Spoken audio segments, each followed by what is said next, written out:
One, two, three, let's rock.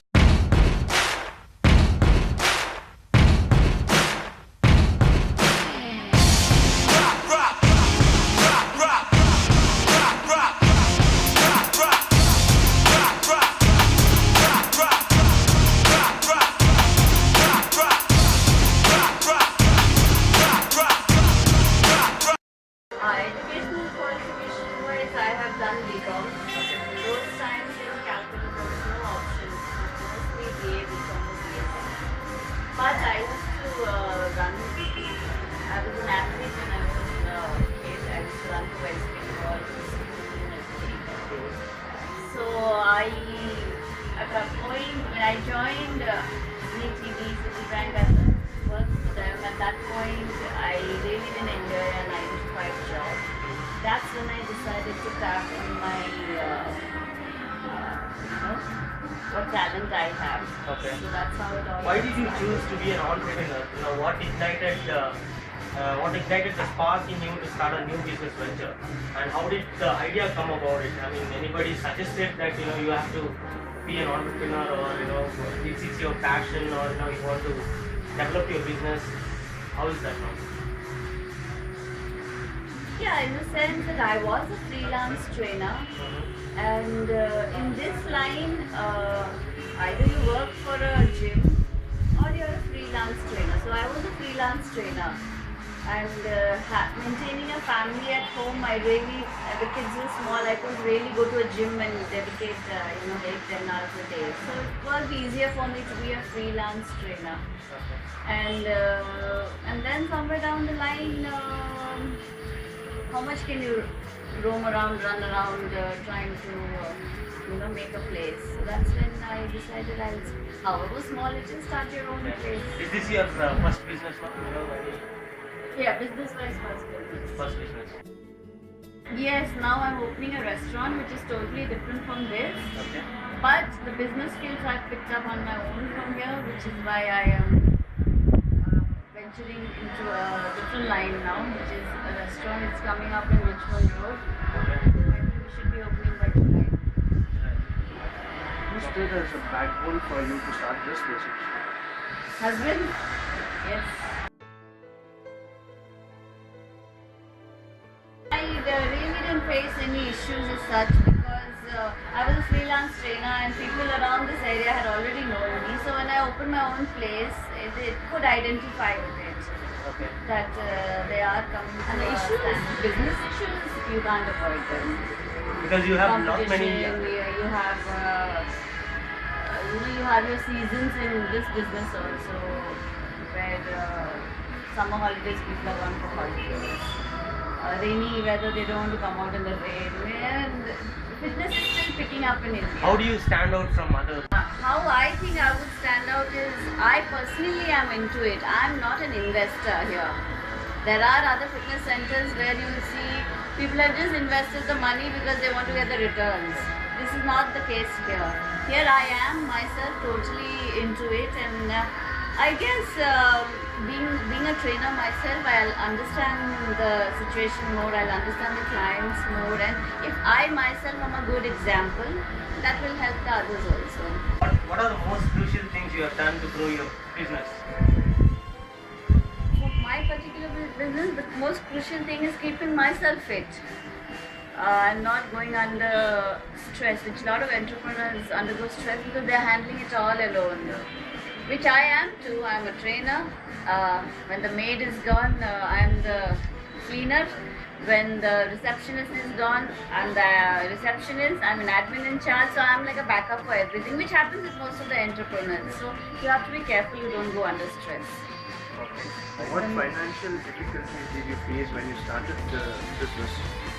That's why it's a medium-sized business. No? If I had the finances, I would have started in a higher range. How long did it take to show a profit? No, from first month only we were able to pick up our expenses and start the profit, but it takes 2 years to break even. What do you feel is the major difference between entrepreneurs and those who work for someone else? Entrepreneurs have a drive which employee won't have. Ma'am, you just now told that you're diverting your business to a restaurant. Yes. What made you divert from this business to that business? This business you need a lot of investment amount because nowadays you see gyms coming up worth 5 crores, 6 crores. With We that, cannot with it. compete with that. But given a smaller amount, you can open a restaurant and yet see profits in them. Of course, keeping your standards in mind. Now, my restaurant is something which I am not going to be operating myself. We have spoken to our operating team. So they will be looking after it. The only things that make a business run and work is the word called process. If you set your processes in order, you don't have to be personally there all the time. How does the Reliance run? How does the Tata's run? Dedication, hard work, focus. There are many actually. Three is not enough. Yeah. Judgment. And the main thing of an entrepreneur is, though the word sounds like it's me, or me, it's not that. In the end, you have to depend on your team. So if your team is happy, you will be happy. Actually, students will have an insecure feeling when they are studying. Though they have an entrepreneurship idea, they have an insecure feeling, should we start or not? What But then you can always start at your own level. I know a lady in Sadashiv Nagar, she just started in a garage. She's running out of a garage, but I'm sure she must be dreaming of making it big one day. You have to take that jump and start at that level also, according to your financial capacity. So what 3 pieces of advice would you give to college students who want to become an entrepreneur? First, you identify what you want to do.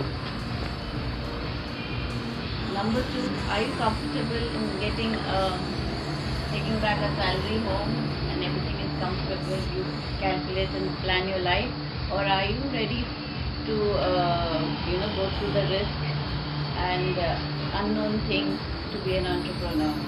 Number 3, to be an entrepreneur you need investment.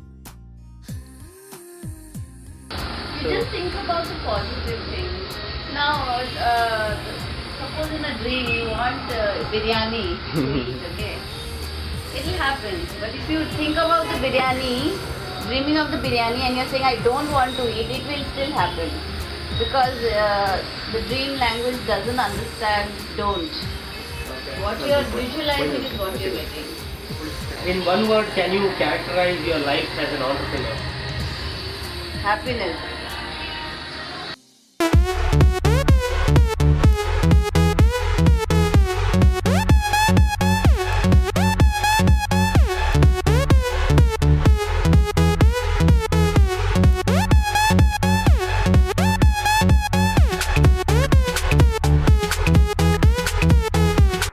Can you just outline yourself? I currently teach at your own college, New Horizon, as a faculty in the MBA department. I've been a freelance soft skills trainer, and I started my career with Coke as a sales officer trainee. And I've been in the teaching domain for the last 2 years, before which I was doing freelance soft skills training. Even now I do some soft skills training assignments on freelance basis. Okay. And what was the company name? And I had a firm name called Vijay Communications. So that is the name under which I operate. Primarily, I did soft skills training for educational institutes for the MBA colleges in terms of 2 types of training. One is the pre-placement training part that comes for the second days, that is interviews, group discussions, resume writing and stuff like that. And another part was the basics like attitude, grooming, and leadership skills, team building skills and stuff. So this is what I was working with. You just now told you have a group called VJ. Can you expand it and tell me so? Yeah, so basically Vijay Communications was an attempt that I started in the year 2007 basically, and registered it in the year 2009. And this is a consulting firm, and we, like I said, we do soft skills training. I think the idea that education and entertainment need to go hand in hand was something that I sort of thought about. Especially when you watch television, you have a lot of VJs who capture your attention. That is what I thought could be a branding for a communications agency or a consulting and training agency. I thought so because as you see nowadays in terms of expectations of youth from education, I think entertainment is a very primary and important need which has to be coupled with training to ensure the effectiveness is there. And I think you would agree with me that whatever is entertaining and is educative is more absorbable by the students and by any trainee for that matter, compared to vis-a-vis something else that does not have any humor quotient, does not have an entertainment quotient, or that's not spiced up and is normal. So that is why the concept of VJ communications came in. That's how we started the business.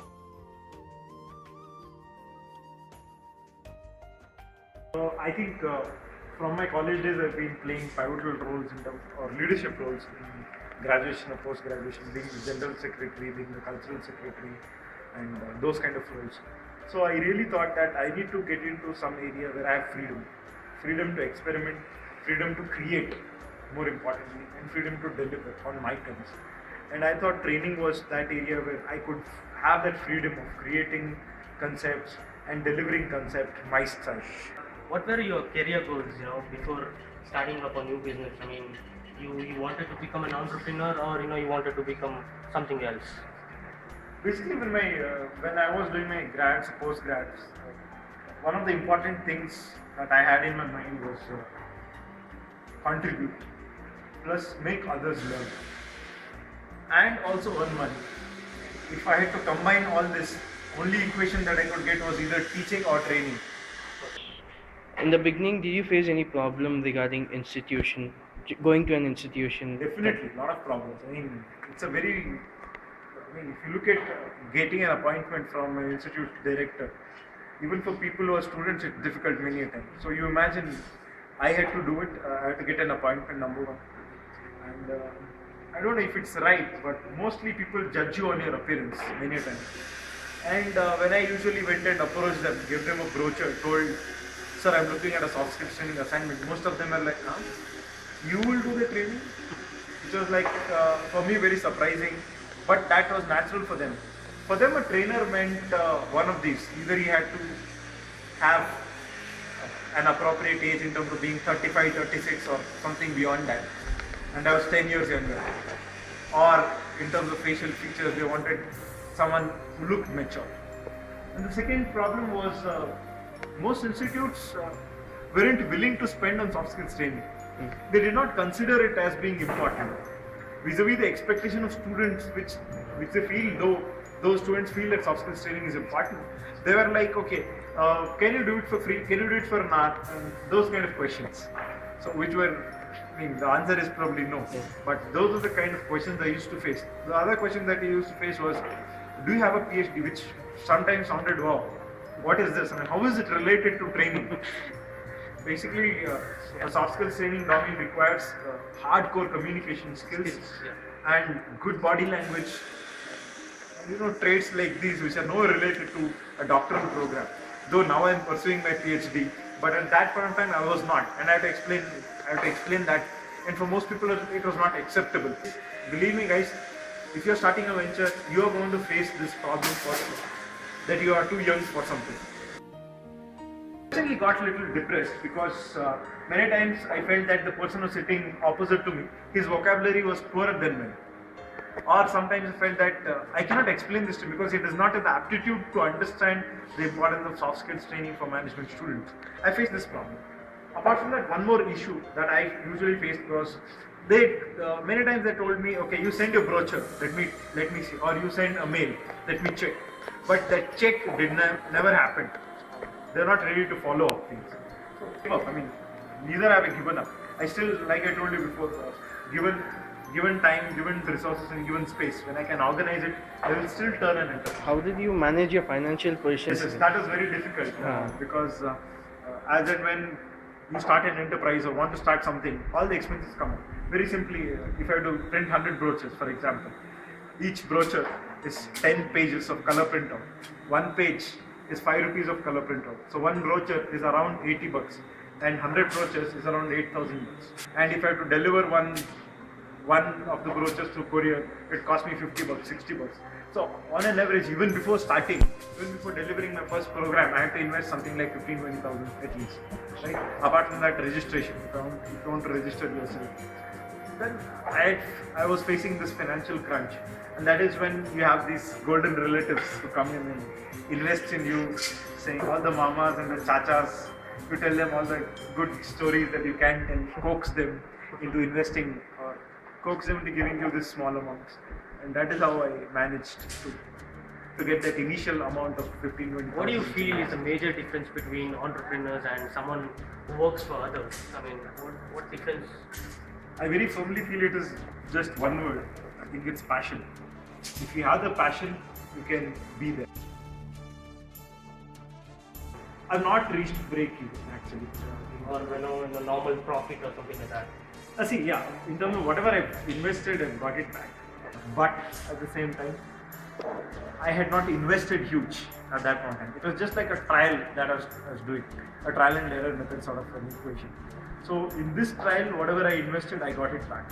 But mostly in the training domain, it will take you a year or a year and a half to break it. At least a year to break it. What would you say are the top 3 skills needed to be a successful entrepreneur and for the success of an enterprise? I think for a successful entrepreneur, one of the top key traits is eye for detail. You should have an eye for detail. You should be able to read between the lines. And the fact that small things matter. Second thing is you should be a people's man. You should know to network. You should know to build on your network. You should know to capitalize on your network. Many people have a network, but they don't know how to capitalize on their network. Entrepreneurs definitely should have this trait wherein they can capitalize on their network. You may have a list of 180 people or 500 or for that matter 800 people on your Facebook friends list. But how many of them can you actually drive business from? How many of them can you use in terms of your business pursuit is important for me. As of now, I'm not looking at any sort of diversion because I'm myself not into full-time business as of now. But maybe when I get into full-time business, I want to diversify into entertainment. Some of the crucial things I've done is one of the things I've done and I'm very proud of is the fact that I was able to capitalize on my network. Whomever I had met at conferences, whomever I had met at paper presentations, or as a student, as a jury for some event, I ensured that those contacts remained with me and I ensured I kept in touch with them for whatsoever reason. And they were my primary point of business. Either they gave me business directly or they took me to a point which gave me business. How does your business give back to the community or to the society, your business? I mean, as of now, like I said, one thing is that whenever you train or teach, I think you sparkle ideas into people's minds. You distribute the essence of something called knowledge. For some, you are an inspiration. For some others, you give them ideas. And for some others, you are someone who can clarify doubts. For someone, you are a person who can be the confidence. I think all this is giving back to this. 10 years down the line, I see myself as a full-fledged training agency across disciplines in the HR domain, giving competency management, payroll, employee engagement, surveys. We would be handling a gamut of things. Plans are on the way. So 10 years down the line, I want to be a full-fledged. If you want to start a business with the partner, whom will you get the first in your mind? It's people with competence that I will get it. Why don't you recommend friendship? I wouldn't recommend friendship for the simple reason that as a person, I am a very emotional guy. In business, it's not good that you have emotions, friendship, money, profits, all of this mixed up into a cocktail. It doesn't work that way. So I somehow feel that for me as a person, partnership sort of concern is not great to start up. And do you think money is important to start up the business? Definitely, very important. Without money, you can't start up the business. Answer is no. And what 3 pieces of advice would you give to college students who want to become entrepreneurs? Be spirited about it. Be enthusiastic about it. Don't talk about it as a very normal thing. Talk about it as an extraordinary concern. Have that firm belief. Second thing is research. Learn more about that particular topic or area. Right? Third one is be prepared for failure. Yes, it is in some cases necessary, but it's not always necessary. It depends on the kind of sector, segment, product, service you're talking about. So I would say some people started off on their own, or some people started at very young ages, like people started business at 60, 50, 40. So it's not necessary that you should have experience. But if the segment demands experience, the product is a very technical one, the service you're getting into has a lot of variables, maybe you should have some experience before getting it. I cannot pick on one actually. It's very difficult to pick on. It's a combination of all. Ultimately, it's about skills. If you ask me, it's about skills. And though attitude drives all the other things, I think primarily for me, it's a skill-driven exercise. If you're very skilled, I think everything else will start falling in place. Your attitude will support you and sort of be there for you because of your skill factor, or because of your skills and because of the fact that you have good skills, you'll also try to develop more knowledge in that area. So I think all the other two factors are supplementary. Skills as such can help you to gain the other, or get these things in. I mean, in one sentence, can you characterize life as an entrepreneur? Your life as an entrepreneur. Well, for me, in terms of life as an entrepreneur is expect the unexpected. To become an entrepreneur in future, and we wish you all the best to your future as well. Thank you, and I wish you all the same. I wish all of you become successful in your own way, whether or not you're entrepreneurs. Seeing my students being successful is one of my dreams. And that is one of that sort of satisfaction which I can get. It's one thing that does not have any other equivalent.